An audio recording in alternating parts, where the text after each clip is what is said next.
Thanks so much for joining us today. My name is Carolyn Ketchel. I'm the Vice Chair of the Okaloosa County Board of County Commissioners. And many of you know me from not only Christian radio, but also as a licensed clinical social worker in this community for many, many years.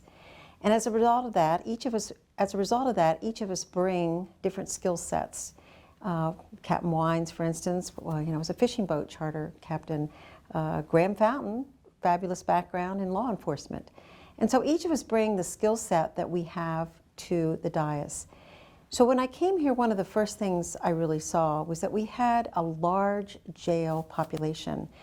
Our maximum capacity in our jail is somewhere around 500. Is more comfortable at that. But we were having 800 and 900 people in the jail at night. So we began to look at the population and how we might reduce. A lot of what we get in the jail is recidivism, repeat customers. And a lot of it is not violent criminal activity. In fact, a lot of it is nonviolent. And a lot of it, if you go deeper, comes from mental illness. So those of us who have worked around the mentally ill population know that we can do better, not only in our community, but throughout the nation. I'm old enough and I've lived long enough and I've worked on social policy long enough to remember when John Kennedy decided in compassion to empty out the large state facilities that were all over the nation where people were warehoused, some in dreadful conditions. I was part of that. I actually went in and moved some of those residents into group homes. But what happened is there was an assumption made that the states would build group homes, that they would build community centers where people would be taken care of. But what in fact happened is many of those people were moved out of those large facilities and they fell through the sidewalks, literally. And we see many of them as our homeless population, and we see a lot of patchwork of services depending on what state you live in and what community. One of the best states, obviously, that takes care of the mentally ill has been Minnesota. But when you come to Florida, not so much. We are a state that focuses a lot on aging. If we focus that much on the mentally ill, we would make a huge difference here. Those of you who have mental illness in your family, a brother, a sister, a mother or father, or a child, you know exactly what I'm talking about. We just don't have the services here that we need. In fact, currently we have a deficit of psychiatrists. We need psychiatrists that write the medical scripts. So when you look at our jail population, we have many people there that are not violent, okay? They are not the schizophrenics. They're bipolar that are off their meds. They're alcoholics that are suffering from anxiety and depression. And they commit petty crimes. They might be walking down the street without their clothes. They might stumble into somebody's storefront not even realizing that they're knocking on somebody's door, but that's trespassing. So we have expected a lot of our sheriffs. We've expected our sheriff and police officers in this area to be social workers almost, to be able to go down and try to triage and figure out what's the best care for somebody that they know they've seen over and over again is mentally ill and needs services. With that in mind, we were very fortunate several years ago to get one of 3 pilot programs in Okaloosa County. The other 2 are in Miami-Dade and Orlando, but we got the only one in Northwest Florida. It's called a Mental Health Diversion Program. It's a way that when somebody's arrested and taken to the jail, that the social workers at the jail can make a decision, this person would be better served in a mental health facility. And so, blessedly, with Representative Mel Ponder's help this year and Senator Gaynor, we were able to fund that. And we're able to save a lot of money, not only for taxpayers in the jail, but also the court system costs, which we don't need mentally ill people running through the court system over and over again. So much better to get them into a facility where we can stabilize them on their medication, get them the counseling or the drug addiction counseling that they need, and then bring them out back into the community, productive in the workplace, productive in their personal lives, living with their families. This has been a win-win-win. In fact, they've been so successful in Miami-Dade that they've been able to close one of their jails. Now, we only have one jail in Okaloosa County, but we've seen the population dropping. And that's a blessing and a win. I want to reiterate over again, these are not violent offenders. In fact, they're only nonviolent, only nonviolent. That's key here, because we don't want you thinking in any way that we're bringing those out of the jail who would commit a violent crime. That is not what's happening. These are folks, many of whom you know from your church, your grocery stores, and other places, that really went off their medications for a time and didn't know what they were doing. And so we've opened up, in conjunction with Bridgeway, this facility, and it is already, we've graduated people from it. We make a big deal out of the graduation, and a lot of people are finding out about it. Today, you're going to hear from three of us, four of us actually, including me, that have made a difference in this. Bonnie Barlow runs Bridgeway Center. Bridgeway Center is doing this in conjunction with the county, and we have a wonderful facility, beautiful beds, lovely place to stay and to get treatment. We're also going to hear from our sheriff-elect, Eric Aden, who's going to talk about it from the point of view of what it's like to be a sheriff officer out there dealing with those who are mentally ill, and they know probably over and over again, just by knowing them as people, that they don't really belong in a jail.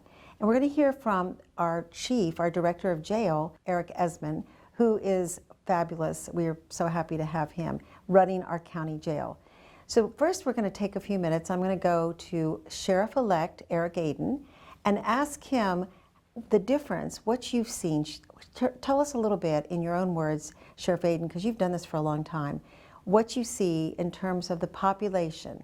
Have you seen that this has been a win-win for our area? Well, it's difficult to say that, actually, because with COVID, it really kind of derailed the whole numbers that we anticipated that would be able to go into the program. First of all, there's only a small criteria of people that qualify for the program. The idea of the program is a great idea, and I believe that we will see if COVID will actually slow down, we can probably see that there'll be more people that are willing to go into the program. It's a volunteer program. Not only that, but during the last 3 months, we've been basically giving notices to appear in lieu of taking people to the jail to try and minimize the exposure. And I think that that probably exacerbated the problem of us not seeing large numbers being admitted into the program, unfortunately. So the numbers we anticipated, as far as beds being full, so to speak, in the facility, we just haven't seen that yet, but I anticipate that we'll see more people be able to qualify for the program or willing to go into the program, because there's that aspect of it as well. So, Sheriff, do you feel that your officers want to be social workers? In other words, it's kind of like you see the same population over and over again getting into trouble. So this, what I guess I'm getting at or implying is that, isn't this a wonderful way that you take these folks to the jail and it's determined there whether they should stay in the jail or be placed in a community center like this, the Mental Health Diversion Program? Well, it's no secret that our jail is overcrowded. Our jail is oftentimes well exceeds what its allowable maximum inmates in the jail. This is an opportunity for us to put people that otherwise don't belong in jail for a minor crime, be able to put them in a facility that's better suited for their needs, while meanwhile not making our officers make that call on the street. We're not qualified to make a mental health decision, and the jail has people on staff now that can make that decision and help determine if someone qualifies for this program during the bond or first appearance phase. So Sheriff Aden, thank you today for your time. We know how valuable your time is, and we really want to just shout out here to all of our sheriff and police that make such a difference in our community. We love you guys, and women who work and protect us and keep us safe and answer our 911 calls. Thanks a lot to you all. Now I want to take you to Bonnie Barlow. Bonnie Barlow is somebody who has been with Bridgeway for many years, and in the last several years she was elevated to director of Bridgeway. It's been delightful working with her. She's a clinician like I am, and so we speak the same language. And when we started talking about the Mental Health Diversion Program, Bonnie and I both knew that it was the right thing for our area. Bonnie, tell us a little bit about the program and some of the things you've discovered since opening, as opposed to the theory, but what it's really and actually like to be running this program. We are so excited to have this program. It's something that our county has needed for a very long time, and we're so honored to be able to partner with Okaloosa County. We've been in operation since January. We've had 4 graduates, so it's going very well, especially in light of our pandemic that we've all been experiencing. But we can already tell how it is changing the lives of the people that are in there now, and then for future generations, the children that they have or will have, and everyone they touch in their family and in the community. So it is going very well. So Bonnie, this has been successful by all accounts, and we only expect to grow larger. I believe you have men and women. Can you tell us a little bit about how that's working out and the services that are provided for the men and women who are there? We have a co-ed unit. We have our ladies housed in a separate area, a separate bedroom, if you will. And it has worked out great because we have staff on site 24/7 that monitor all of their clients' behaviors throughout the day. And it is something that our ladies equally need as much as our gentlemen over there. So we've been able to do that, and it is working out very well. This population is complicated because it's not one size fits all. Have you found it difficult to meet all the different needs, or are you finding that you're able to create AA programs, counseling, find housing for those as they leave our facilities and so forth, and then welcome back into the community? We start from the day they come in to work on a successful and safe plan at discharge. They're only with us for 90 days, and that's just the beginning. The true test is when they are released from our program, and we start working on those supports right away. So we have case management through Bridgeway Center. We're looking at safe housing in partnership with our other community stakeholders. So having them right there with us does make it a little easier because we can get their signatures, we can get the applications completed, we can start getting them into their 12-step groups if that's what's needed. We have their medication and we can make adjustments right there as needed. So having them there for this initial 90 days does make the stability and the success of them in the community once they leave the program a little easier. Thank you again. So now we want to turn to our director of our jail facility in Okaloosa County, Eric Esmond. Eric came to us with a tremendous amount of experience, and he's made a great difference up there. Leadership really does matter in every single area of our county, or any place really that in our government. And we're so lucky to have our director, Eric Esmond, here with us. Tell us a little bit about the jail population. When you first came, you saw a lot of overcrowding, and of course with COVID, we've made some adjustments. But tell us how this program is making a difference for Okaloosa County.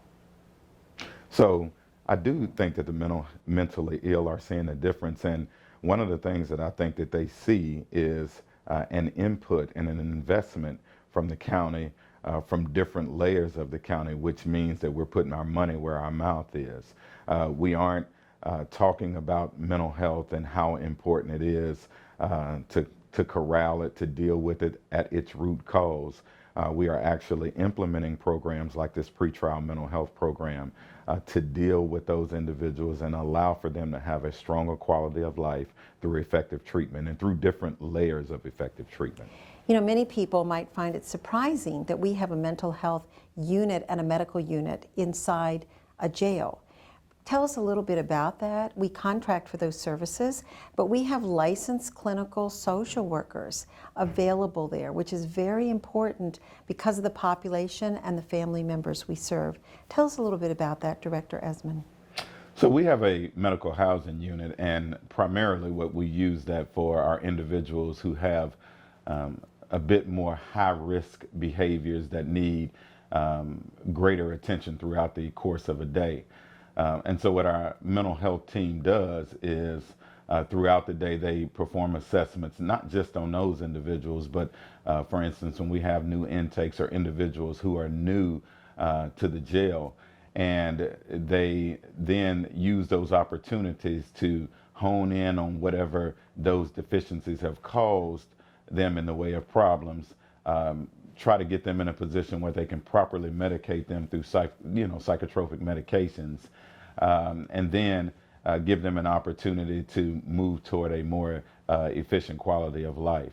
Our mental health team is led by Dr. Saffron, who's our licensed psychiatrist, but on site we have a licensed clinical person by the name of Tricia Fagan, and she has two individuals, a mental social worker and a mental health nurse who work in hand with her to provide those services. Our mental health team has expanded, so it's allowed us to more effectively move our people who need mental health treatment into a better space.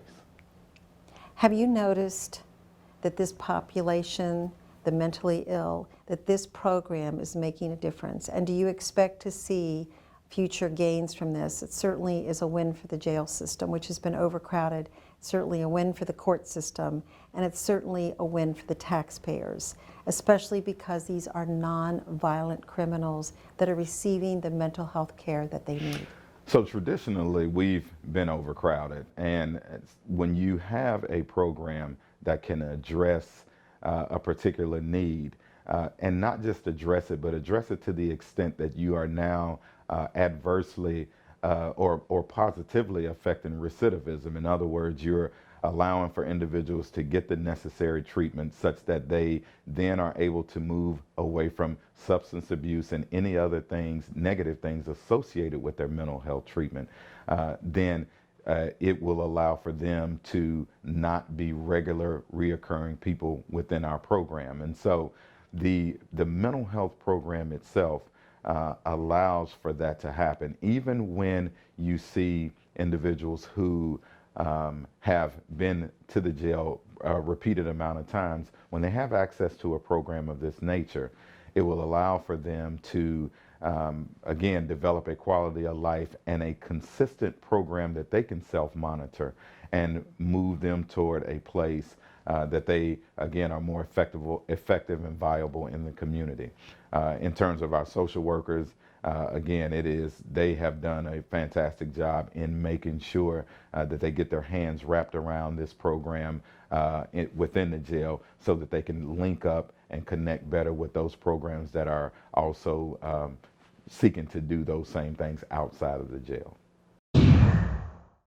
So thank you for joining us today. I hope that this program on the Mental Health Diversion Program in Okaloosa County has been helpful to you all. It has been a huge success throughout the state of Florida. It will be successful here as it already is, and we only expect it to grow. You know, years ago, Dr. Benjamin Rush, who was one of the founders of our nation, wrote the first mental health book about what was happening in our nation and throughout the world. He was one of the founding doctors of our United States. And in there, he talked about the treatment of the mentally ill. Well, that's been over 200 plus years. And I would hope that we've come a long way in understanding mental illness. You know, if somebody has diabetes, we understand. If somebody has heart disease, we understand. Mental illness is an organ too, and it needs to be treated. And we've come a long way, and hopefully this program is part of what needs to happen to return people whole and healthy to the community to become productive citizens and rejoin us in Okaloosa County. Thank you so much for joining us. Stay tuned and come back to us again sometime soon.